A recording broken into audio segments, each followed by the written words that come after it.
आप देख रहे हैं आवाज़ इंडिया टीवी। इस वक्त हम कर्नाटका में हैं, मैसूर जिले के जी मरडी गांव में।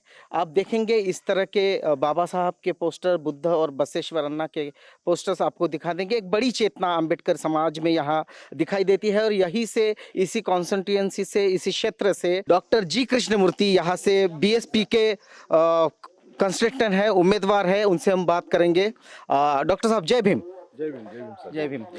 पूरे कर्नाटका में ये देखा जा रहा है कि बीएसपी को एक अच्छा रिस्पांस मिल रहा है और 5 तारीख जब जिस दिन बुद्ध पूर्णिमा थी, बहन जी ने खुद यहाँ सभा की। कैसा माहौल है कर्नाटक में?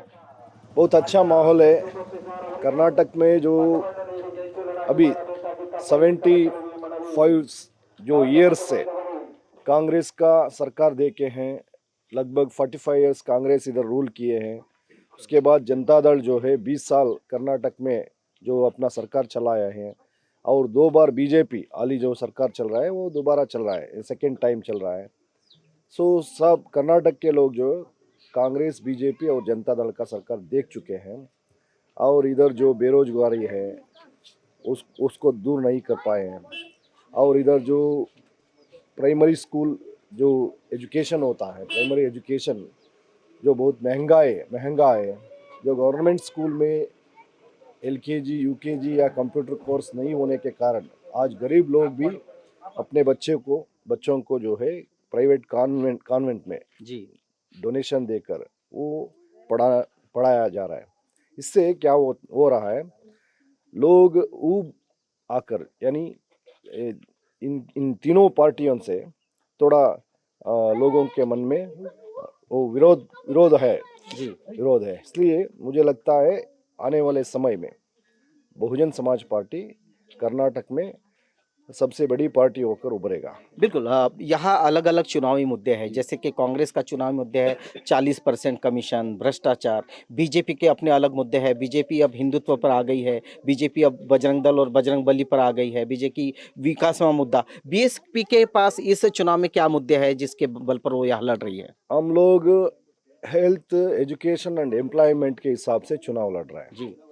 जो कर्नाटक में जो हेल्थ का जो इंफ्रास्ट्रक्चर है बहुत पुअर है। पूरे कर्नाटक में शाम 5 बजे के बाद except district hospital, even taluk hospitals और ओबली लेवल के हॉस्पिटल में कोई ट्रीटमेंट नहीं मिलता है गवर्नमेंट सरकारी अस्पताल में। जी। ये बहुत बड़ा मुद्दा है।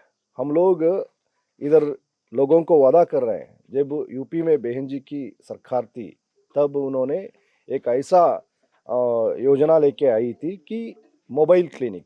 जी।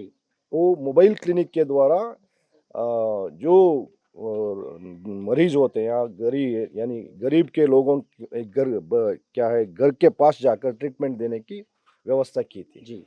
ऐसी व्यवस्था हम लोग, अगर हमारे कर्नाटक के लोग हमें यानी सत्ता में आए दे, यानी वोट दे, तो हम सत्ता में आएंगे तो इधर भी मोबाइल क्लिनिक को हम चालू करेंगे। जी। ये एक मुद्दा है। और दूसरा जो है, जो प्राइमरी स्कूल्स होते हैं गवर्नमेंट स्कूल्स में, हम लोग एलकेजी, यूकेजी जो कंप्यूटर एजुकेशन शुरू करेंगे। तीसरा जो है, हमारा कर्नाटक में, पूरे देश में अभी बेरोजगारी का माहौल है।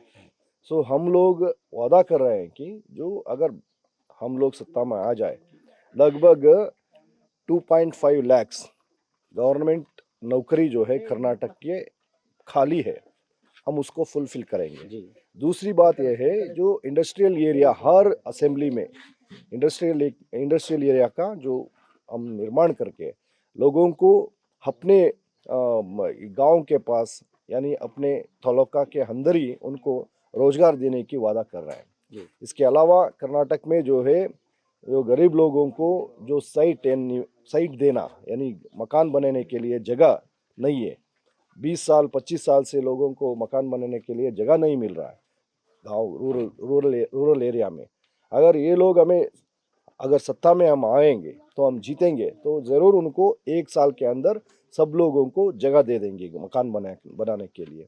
और इधर बहुत सारे प्रॉब्लम्स है, जो लोगों को आज भी कई जगह पर, कई गांवों पर स्मशान नहीं है। लगभग 33,000 विलेजेस है कर्नाटक में, उसमें 11,000 विलेजेस में ये स्मशान नहीं है, शमशान स्मशान शमशान नहीं घाट। है, स्मशान घाट नहीं है। सो ये सब जो है, जो गरीब लोगों को बहुत प्रॉब्लम है, ये सब विचार को लेकर हम लोगों के पास जा रहे हैं। और एक इधर एक यानी एक लैंड प्रॉब्लम है, इधर लैंड इश्यूज है। जो सरकारी जमीन में खेती बाड़ी कर रहे हैं, उसको इनको हक पर ये क्या कहते हैं, उनको ये नहीं मिल रहा है, यानी उसको जमीन का हक जमीन नहीं का मिल हक नहीं मिल रहा है। जी। वो लगभग 25 लाख लोग एप्लीकेशन डाले हैं सरकार को, गवर्नमेंट को, कि हमें इस लैंड को हमारे नाम पर दे दो।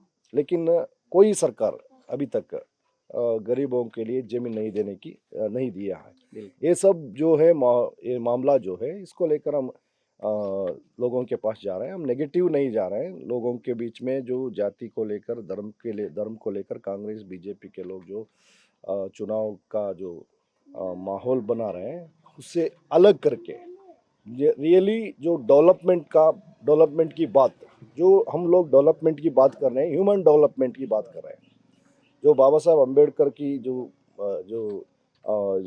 मार्ग में अगर देखा जाए तो ह्यूमन डेवलपमेंट यानी health, education, employment and shelter, food.